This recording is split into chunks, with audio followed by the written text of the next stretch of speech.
Hello and welcome to the Q&A for the Hill Where the Lionesses Roar from Kosovo. We have with us writer-director Luana Bajrami. Welcome. Hi, thank you. So this is your first film as a writer and a director, and I'd love to start by asking you how you got the idea for the script and what your writing process was like. When I wrote it, I was like 18 years old, and it happened quite fast. I mean, I think it's like the inspiration came from various things, from people I met, from friends, and also from this double culture, French and Kosovo. I think like seeing the two paths just helped me to think about this youth and what I wanted to tell about it. And I wrote the film pretty fast. The first draft, I think, it didn't last more than a week. And the process of the film was quite crazy. Like we just shoot 5 months after the first draft. Wow. All just came like that. I just felt like a fire. Like I wanted to do it, and I wanted to do it right now. You know, it was like a necessity, and I think it helped the subject in a way. I'd love to talk more about that. Is there a reason why this subject is particularly important to you that you wanted to explore? Yeah, I think it's all I think I'm quite sensitive about the others and all the stories you can hear or just talk about it. I had a cousin with who I grew up here in Kosovo, and we always talk about those things together, like our doubts and everything. And writing about all of this, what youth can go through, these issues, identity-related things, disillusions and everything, it was interesting to write it at 18 years old because at some point I was like, I'm going myself for this and I'm trying to write about it and to have a kind of distant thought about it. So it was pretty hard. I felt it was a weakness, but at the end I was like, no, maybe this is my biggest force, you know, to talk about it without any filter. I think so. Was there a particular reason why you rushed into production so quickly? Was it financial or just you happened to be in Kosovo? No, it was really an artistic thing. I knew, you know, I was thinking like, I'm so young. If I wait a year more to shoot the film, I know it's going to be a completely different film because I'm going to grow up, you know, and maybe I will have a different point of view. Maybe the film I think it's good to have done it this way because it has that tough thing, you know, it's like, it's rough. I know, I felt it like that. It feels very powerful. And I'm actually very surprised to hear that you shot so quickly, especially because it's your first film. So congratulations again. Could you tell us more about your casting? The ensemble is quite perfect, and I'm very curious how you chose these three particular women for the roles. The casting was quite crazy because there is no agency here in Kosovo. So it was like I just go. There is a university of acting here. So this is the biggest place where you can find people who want to be actresses. And that's the way how I met a lot of young girls. And the process of the casting just lasts a month. And I saw many girls, but the three of them, when they just passed the door, I was like, it's going to be her. And then I tried things all together in crew, you know, just to see the energy together. And I don't know, the feeling just go itself with all of them. And they just felt so good together. And they have so specific faces. I don't know, it's like, they really go well together, and they all put something interesting in this kind of painting of the youth. So. Mm. You're also an actor, and you play a quite interesting role in the film, which is that of a young emigre who comes from France to her homeland of Kosovo, just for the summer, as I understand. And I wonder if you can tell us more about the significance of this character and writing it, and if you always imagined yourself playing that role. I didn't always imagine playing it, but at the end I was like, playing it, it will like reinforce the symbol of this character, which I quite love. It's not that much autobiographic, but for me, Lena, my character, is like she symbolizes the ideal for these three girls. Like she come from abroad and she has the best life, kind of. This is what the girls think. And Lena comes there and think that these three girls have the best life also.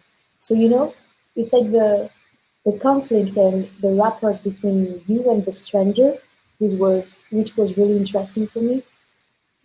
And it's kind of what I could experience myself as a foreigner when I come back here.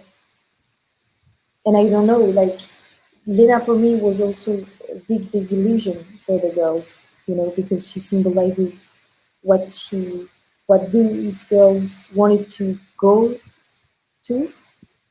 By the end, she don't seem that happy neither.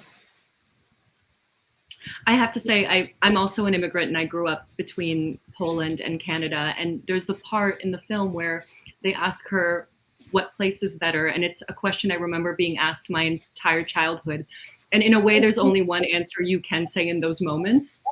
And I was, in this moment of the film, I just really felt like my teenage self, and my heart completely sank. I thought it was so apt and beautiful. So that's just a little personal feeling that the film gave me that I thought was completely special, and I had never seen in cinema otherwise. So it really stood out to me.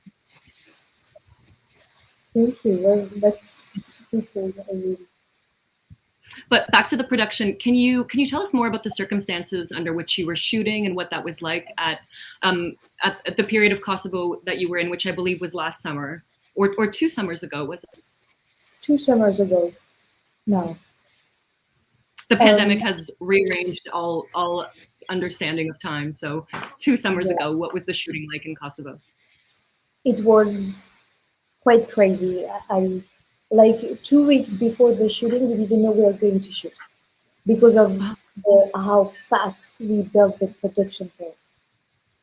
But artistically, we were super ready. We made like a month of work with the actresses after the month of casting, and talking about the film, rewriting, etc. And when you come on the set, there is like big thing. I was like, okay, I have to be confident. This is going to go well.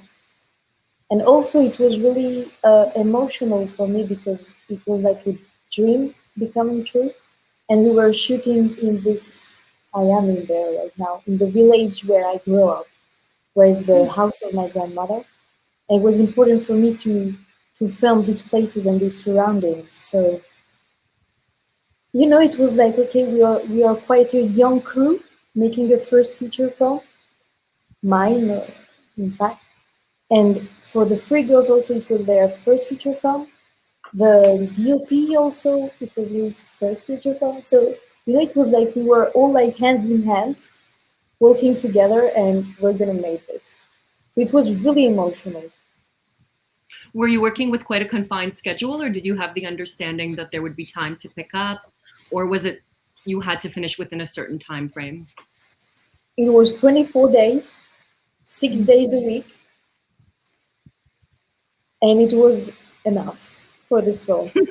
Like we met big days, I remember, but it was enough. I had the time. Artistically, I had the time. What would you say was the most challenging scene for you to shoot, either as a first director or for other outside reasons?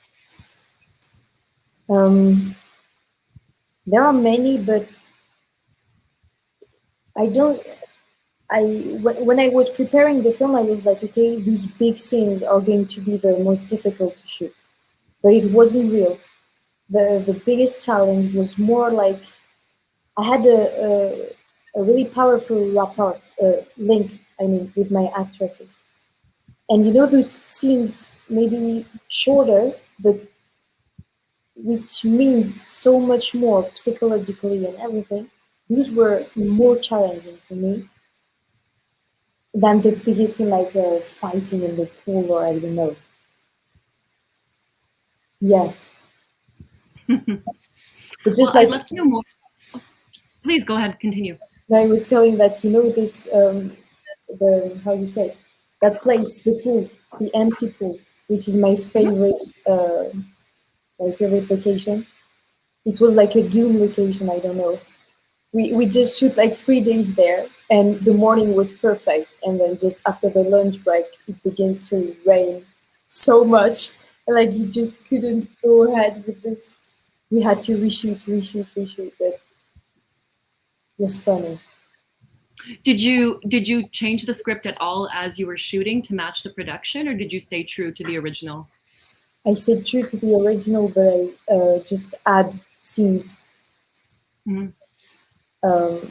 My first AD wasn't happy at all.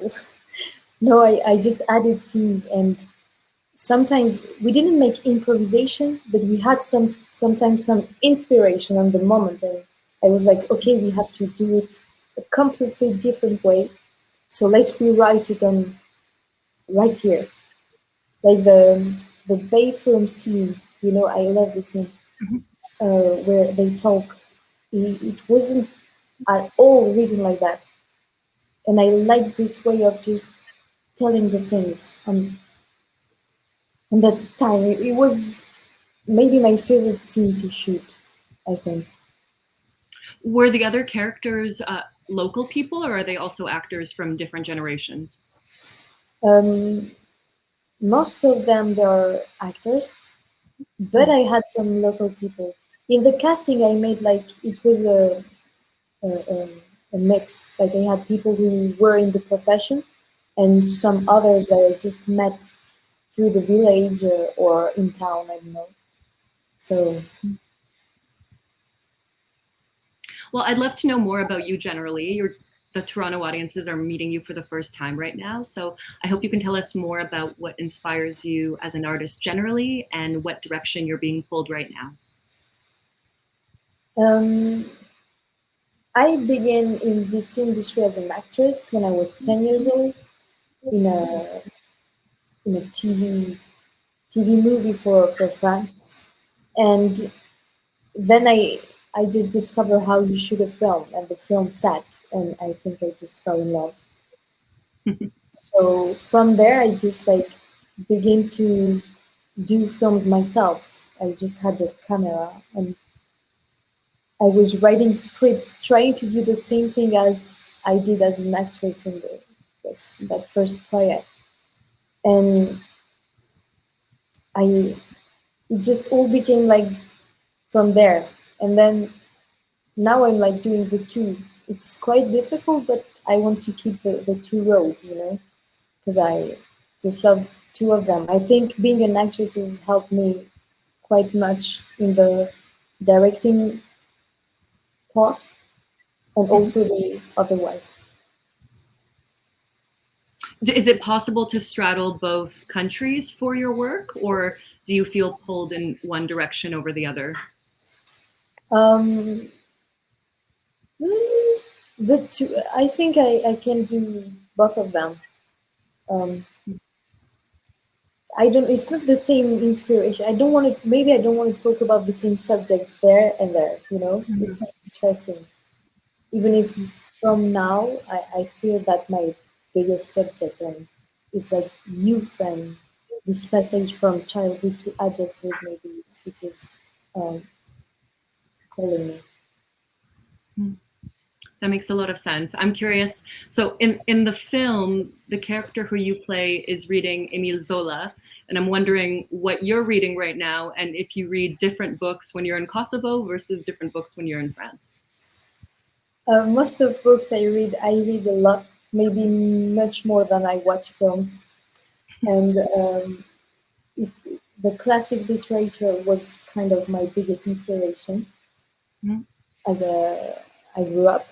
So Emile Zola had big symbolic in this film. Like for me, it was like painting melting, as I said it in the film.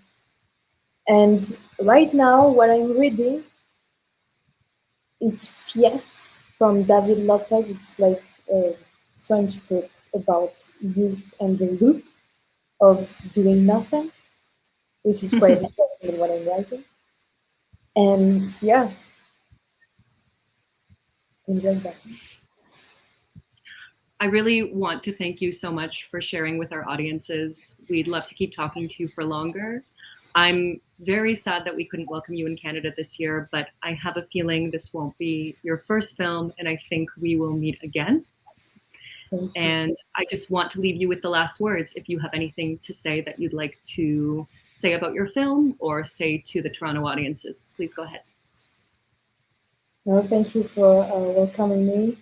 It's a big pleasure to see this film traveling around the world, because it was the goal, and just want to talk about youth and have a voice. So first step, good step. Thank you very much. Thank you.